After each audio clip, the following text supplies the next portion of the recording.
is actually, if you go from this menu, right, top right menu, you are seeing top right menu. So if you click on this administrator, okay, so you will be having these account settings, okay.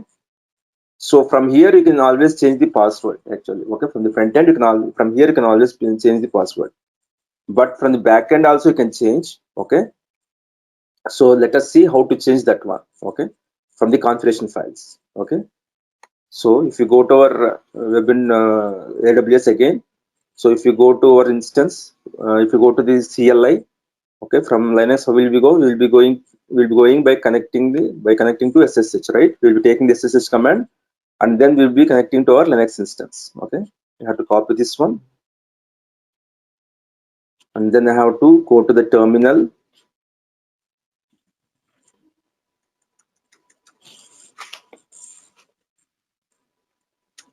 Okay, so from this terminal, I have to go to my PEM files location. Okay, cd documents. Okay, is my documents. PEM files is the folder. So slash PEM files I will be saying. Okay, cd document slash PEM files. Okay, this is the location, right?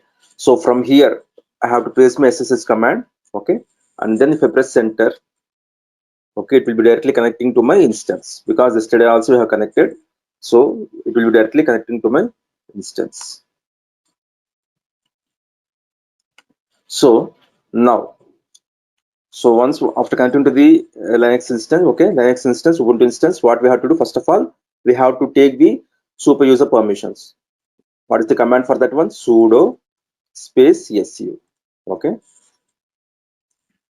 so once after doing that, we'll be going to home/ubuntu folder, and where we have installed our software yesterday, in root opt, right? This is the that is where we have thought, right, that is where we have thought that we have to install the software in Linux. Okay, root opt, all third-party softwares will be installing in root opt folder. Okay, so in root opt, what is our software? Splunk.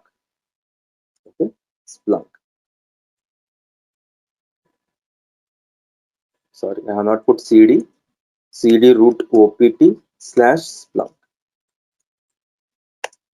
Okay, so in Splunk again, we do have etc folder, right? In Splunk again, we do have an etc folder.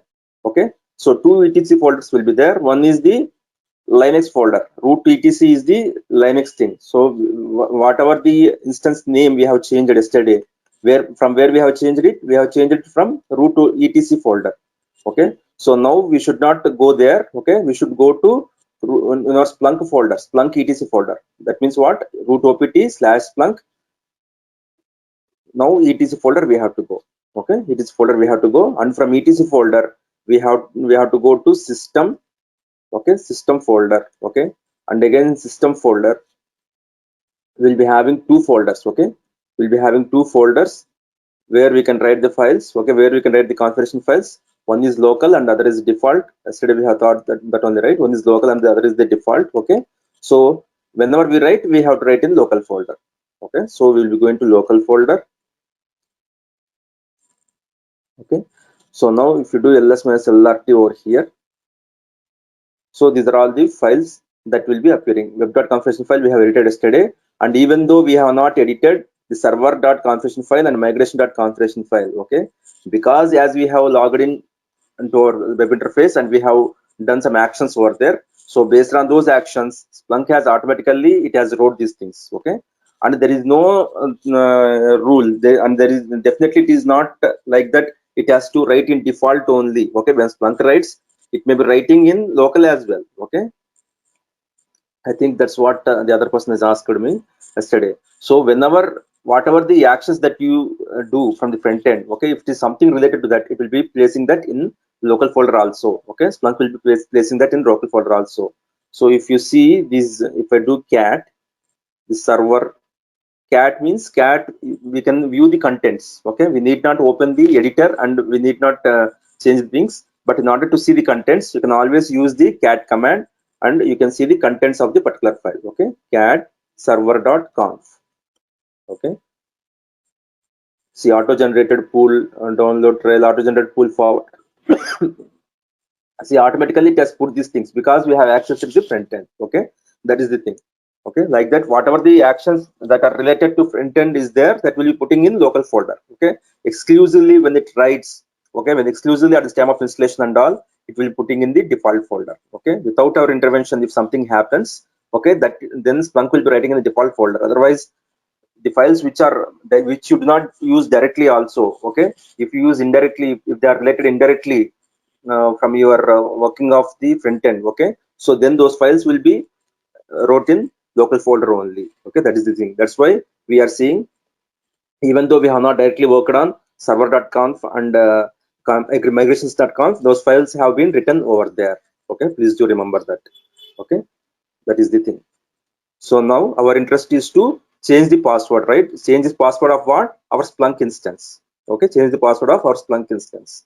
So in order to change the password of this Splunk instance, okay, there is a configuration file called user-seed.conf.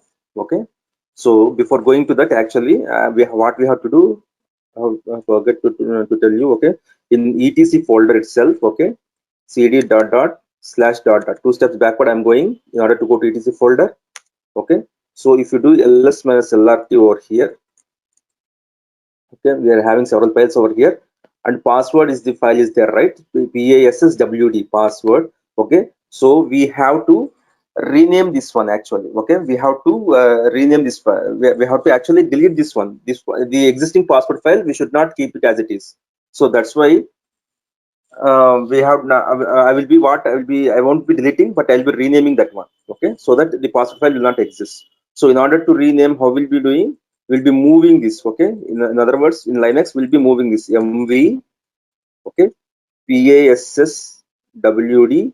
From this file I'm moving it to some other, I will be putting some other extension so that it will not be in use. Okay, so passwd dot old I will be saying what from the password file I'm moving it to password.old. Okay, so that is the extension I'm giving. Okay, so that it will not be used. Okay, basically whatever the existing password file, it should not be available. Okay, then only you can use the configuration file and you can edit the configuration file, so that Splunk itself automatically creates the password file again. Okay, that's what we'll be seeing. Okay, I'll be showing you after a few minutes. Okay, so now this is the command mv password space passwd.old. Okay, if you give this one, so it will be moved.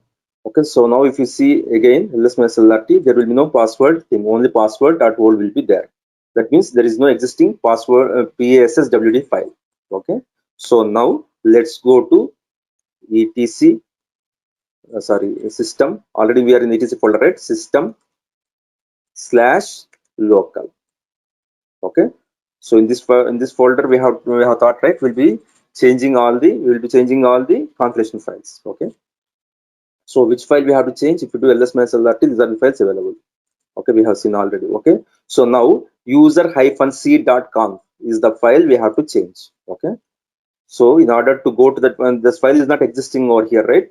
Even though it is not existing, okay, we can always give vi directly in order to use the vim editor. Vi user-seed. Okay, don't get confused, it's not underscore, it's hyphen. Okay, it's hyphen, it's not underscore. If you put underscore, again you won't be there is no username itself, it will be saying. Okay, from the web interface. Okay, you cannot log in. Okay, it's user-seed.com. Okay, so once if you press enter, this configuration files will be created. User-seed.configuration file will be created and you can edit it. Okay, so now you press enter. So we have got into vim editor. Okay, so this file is created right now and we can edit this one. So in order to edit, what we have to do, we have to press I for insert. Okay, so everything we have to write in the form of stanza, right? Stanza and parameters.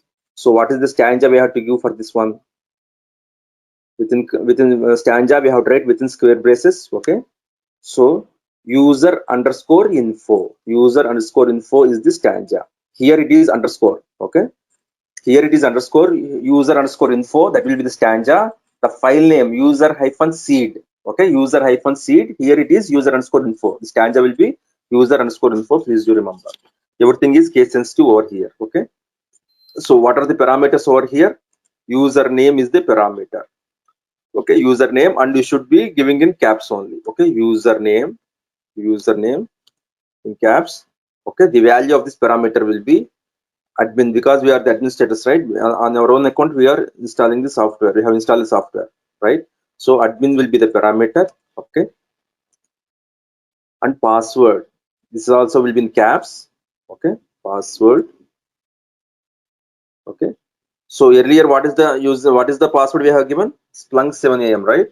So now what I'll be doing, I'll be changing that to something else, to Splunk, or else I'll be giving the date of the batch. Okay, 7 Feb 22. Okay, Splunk underscore 7fib22 is the password right now. Okay, so admin, username will be the admin, password is equals to Splunk underscore 7fib22. Okay, so these are the parameters we have to write, and this is the stanza we have to write. Stanza will be user underscore info, and the parameters are username, which is nothing but admin. Okay, the value is admin, and password, whatever the desired value you can put, you can always put. Okay, that is the thing. So now what we have to do, we have to press escape.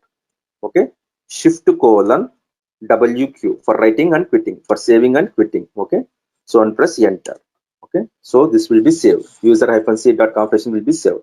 So once after editing the configuration file, we know that we have to restart Splunk. Okay, so in order to restart Splunk, where we have to go, we have to go to bin folder, because that is in execution. So cd, 3 steps backward, we have to go first of all to Splunk, and then we have to move to bin. Okay, so cd dot dot slash dot dot slash dot dot. Okay, so on press enter, we will be going to Splunk folder, and again cd bin. Okay, so now we have to give the restart execution. Okay, restart command dot slash Splunk restart.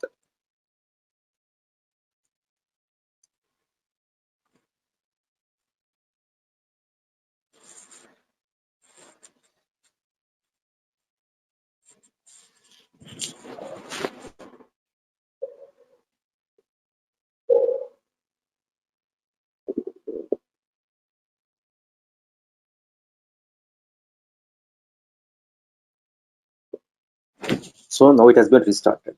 Okay, so now if you go to the interface, so it has logged out again, because we have restarted, right? So admin is the username, and what is the password we have changed? Splunk underscore 7fib22.